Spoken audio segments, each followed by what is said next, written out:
Let's move on to our fourth tip, which refers to having trustworthy voices. So I'm going to do an exercise here, and I want everyone to look at the screen. Who do you trust? The teacher, Jane Goodall. There isn't really a right or wrong answer. It depends on the context and the topic. We may perhaps trust a celebrity, a school teacher, a priest from the church, or a doctor from the clinic. Each culture is different, where one may not trust the teacher, but trusts the nurse as they work closely with the nurse. Now, if you look at these people again, who would you trust to know what dress to wear to a party? Now, who would you trust to ask for advice on environmental conservation? Or who would you trust to lead the UN? It may be that all these people are the right person at the right time, in the right context. Your job is to find the right person for your group and let them work their magic. Make sure that person is definitely equipped, credible, and that they won't become a problem for your organization sooner or later. Because sometimes we love working with celebrities and musicians, but often their behaviors are not consistent with the message we want to convey. 1. Should not be naive, even when selecting our trusted voice. Nowadays, the importance of having trustworthy voices is even greater than in the past, as there is a phenomenon that is unfortunately growing, which is the issue of fake news.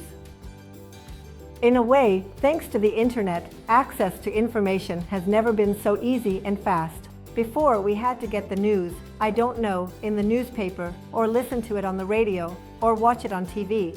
Now, from the moment we wake up until we go to bed, we have the ability to see news and hear messages all day long. And also, with the new algorithms, the news that I see is not necessarily the same as what you see. I assure you that Facebook knows your preferences better than you do and shows you what it knows has a higher chance of you seeing, commenting on, and sharing. Imagine that every minute there are over 35 million searches on Google, 900,000 accesses to Facebook, and 156 million emails sent. This need to be informed at every moment has led to the rise of the well-known fake news, and there is increasing concern about misinformation and the spread of false news on the internet, especially on social media. According to a report from Digital in 2021, more than half of internet users worldwide express concern about not knowing what is true and what is false in the realm of news being shared online. Of the countries analyzed in the study, Brazil definitely shows the most concern about fake news and misinformation, while the Netherlands is the least concerned about this issue. Around 65% of Spaniards claim to be concerned about not knowing which news circulated on the internet is true and which is false. A similar percentage of Chileans feel the same way, while in Mexico, the concern is slightly lower but still quite high.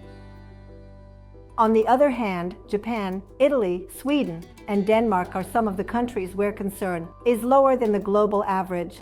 Having one or more incredibly trustworthy voices is extremely important in all sectors, but even more so in the nonprofit sector, where we are asking people to trust us enough to help, donate, or get involved in various different ways and manners in any possible way.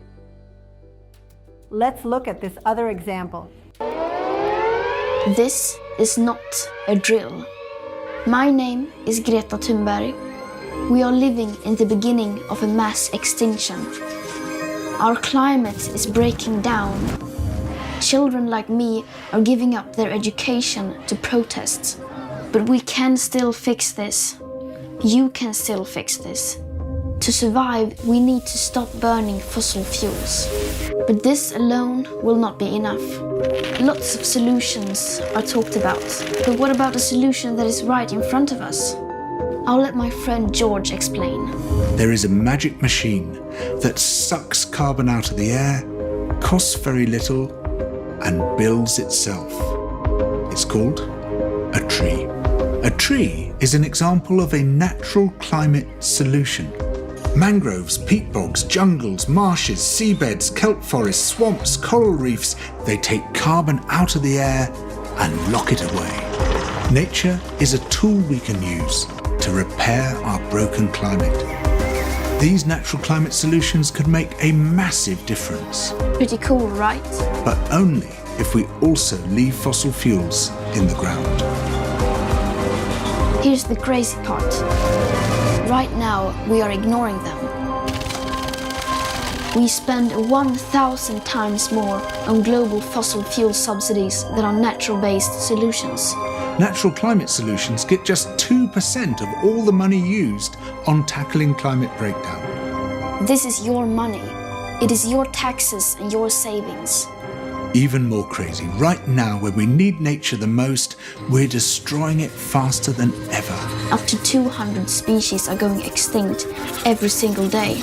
Much of the Arctic ice is gone. Most of our wild animals have gone. Much of our soil has gone. So what should we do? What should you do? It's simple. We need to protect, restore, and fund. Protect. Tropical forests are being cut down at the rate of 30 football pitches a minute. Where nature is doing something vital, we must protect it. Restore. Much of our planet has been damaged. But nature can regenerate, and we can help ecosystems bounce back. Fund. We need to stop funding things that destroy nature and pay for things that help it. It is that simple. Protect, restore, fund. This can happen everywhere. Many people have already begun using natural climate solutions. We need to do it on a massive scale. You can be part of this. Vote for people who defend nature. Share this video. Talk about this. All around the world, there are amazing movements fighting for nature. Join them.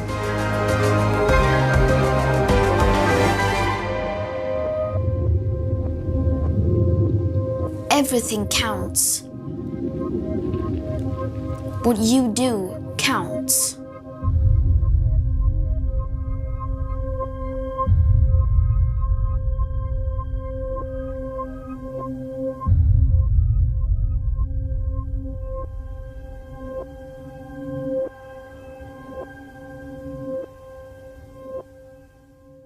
In this video, Greta Thunberg, for those who may not know her, is a young activist who started striking at the age of 15. She did not go to school on Fridays, and what she did was stand in front of the government offices to pressure them to take more aggressive measures to counteract climate change. To this day, Greta's image and her message have become a symbol and have mobilized young people around the world who joined the Fridays for Future strike. And so, this activist ultimately became a symbol of the fight against climate change, which has garnered her thousands of followers, but also several detractors around the world. And in this video, she is already a trustworthy source, but she also invites George, her scientist friend. Let's look at another example from a campaign in Chile aiming to encourage people to get tested for HIV, with the slogan, "HIV doesn't kill, but fear does." Cuando supe que estaba embarazada, también supe que tenía que cuidarme por dos. Por eso decidí hacerme el examen del VIH. Acá tengo mi resultado y es totalmente privado. Si es negativo, me seguiré cuidando como siempre. Si es positivo, podré acceder a un tratamiento que evitará la transmisión del VIH a mi hijo y me permitirá seguir con mi vida normal. El VIH no mata. Tu miedo al examen sí. Elige prevenir. Ministerio de Salud, Gobierno de Chile. The campaign launched dozens of videos featuring various artists, journalists, musicians, and admired individuals, encouraging the public to get tested, suggesting that if they did, the audience would follow suit. Now, remember that trustworthy voices do not necessarily have to be someone famous. It could be your grandmother, your school teacher, a doctor, or a scientist. With this, we conclude this tip, and I'll see you in the next video.